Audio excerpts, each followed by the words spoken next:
माझे नाव आदिती प्रशांत जंगम. मी नवीन मराठी शाळा सातारा येथे इयत्ता 3री मध्ये शिकत आहे.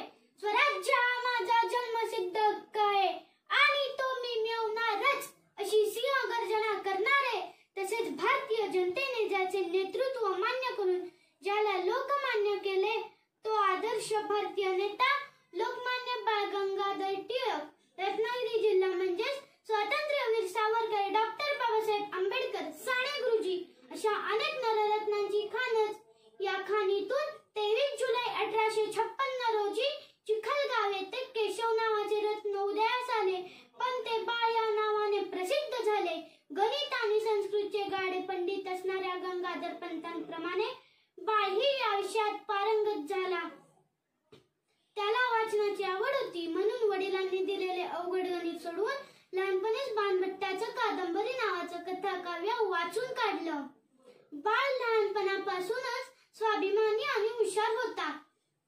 मी आता तुम्हाला बाळची बालपणीची गोष्ट सांगणार आहे. शेंगांचा हंगाम होता. सर्व मुलांनी शाळेमध्ये शेंगा आणल्या होत्या. मधल्या सुट्टीत सर्वांनी शेंगांचा यथेच्छ आस्वाद घेतला, परंतु फुलपटा मात्र वर्गातच टाकली. सुट्टी संपली, घंटा झाली. गुरुजी वर्गात आले. म्हणाले, कोणी केला हा कचरा? कोणी केला? कोणीच काही बोलेना. शेवटी गुरुजींनी सर्वांना छड्या देण्यास सुरुवात केली.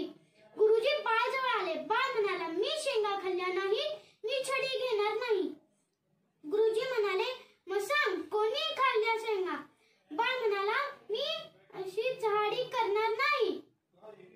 गुरुजींनी त्याला घरी जाण्यास सांगितले असता बाळ तडक घरी गेला. असा बाळ करारी होता. हाच बाळ पुढे लोकमान्य झाला.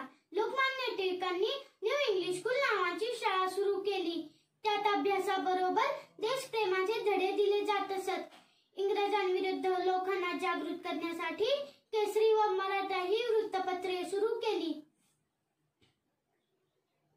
इंग्रजांचे ढोंग उघड केले. स्वदेशीचा प्रचारही केला. इंग्रज सरकारने त्यांना 6 वर्षाची सक्त मजुरीची शिक्षा ठोठावली. त्यांना मंडालेच्या तुरुंगात ठेवण्यात आले. तिथे त्यांनी गीता रहस्य हा ग्रंथ मराठीतून आणि ओरायन व आर्यांचे वेदकालीन वसतिस्थान हे 2 इंग्रजी भाषेतून असे एकूण 3 ग्रंथ लिहिले. टिळक तुरुंगात असताना त्यांच्या पत्नी